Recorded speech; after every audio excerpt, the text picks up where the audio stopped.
Au rayon produits ménagers, à moins d'être diplômé en chimie, difficile de décrypter la composition de ce que vous achetez. Je sais même pas ce que c'est le premier ingrédient. Hypochlorite de sodium.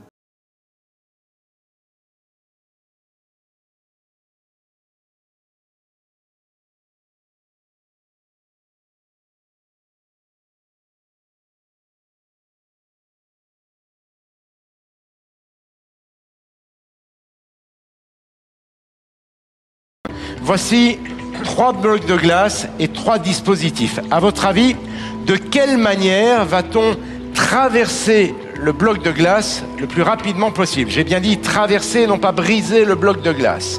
Va-t-on y arriver en chauffant à blanc ce sabre, en utilisant un fil d'acier auquel on va suspendre un poids, ou bien en creusant une petite cavité dans laquelle nous allons placer de l'alcool pour y mettre le feu? Comment va-t-on traverser ces blocs de glace?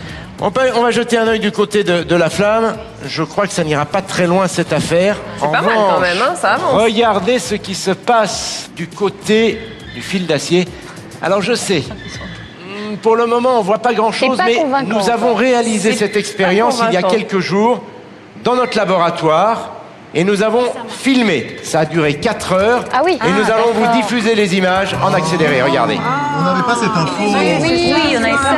On savait pas. Et on n'avait pas la donnée. Regardez. Et voilà. Voilà. Et voilà. Vous voyez le fil traverse le bloc de glace. Ça a duré 4 heures. Hein. 4 heures pour traverser ce fil. Vous n'avez pas dit 4 heures de temps. La bonne réponse, ça change la donne avec un poids, mais alors pourquoi? Est-ce que ça chauffe? Pourquoi? Eh bien, ça chauffe. Oui, un petit peu. Et d'ailleurs, Jean-Luc avait donné une partie de la réponse. L'acier est un excellent conducteur thermique. D'accord? Par conséquent, toutes les parties de ce câble qui se trouve à l'extérieur, de même que le poids, captent la chaleur ambiante, la chaleur qu'il y a tout autour de nous. La chaleur est transmise au fil et au contact de la glace, étant donné que les transferts thermiques se font toujours dans le sens chaud-froid, eh bien la chaleur fait fondre la glace. Dans la formule de molécules d'eau H2O, quel élément chimique est symbolisé par la lettre O? Cache l'oxygène. Eh oui. H, l'hydrogène, O, l'oxygène. 5 points. En 1869, quel chimiste russe invente un système de classification dit périodique des éléments chimiques? Cache Mendeleïev. Mais oui.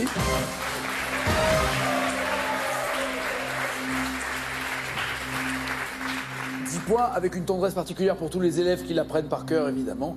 Par cœur, On l'apprend pas quand même. On l'apprend. Et pour l'avoir appris, je rassure tous les élèves, tous les étudiants, ça ne sert à rien. À quel pays où elle est née, Marie Curie rend-elle hommage à travers le nom d'un élément chimique radioactif découvert en 1898? Cache à la Pologne. Oui. Et le polonium.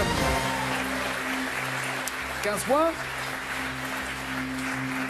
Quel métal alcalin de numéro atomique 3 est le titre d'une chanson de Nirvana? Quel métal alcalin de numéro 3 atomique? Cache le lithium. Oui. 20 points. Qui sert notamment aux batteries. Ça, le lithium, c'est vraiment batterie électrique, même aux voitures électriques. Quelle particule plus ou moins présente en nombre au sein du noyau atomique détermine l'isotope d'un élément chimique donné? Carré, s'il vous plaît. Le boson, le neutron, le proton, le graviton. Le neutron. Oui. 23 points. À quelle famille d'éléments chimiques le fluor, le chlore, le brome, l'iode appartiennent-ils? Quelle famille d'éléments chimiques? Fluor, chlore, brome, iode. Carré, s'il vous plaît.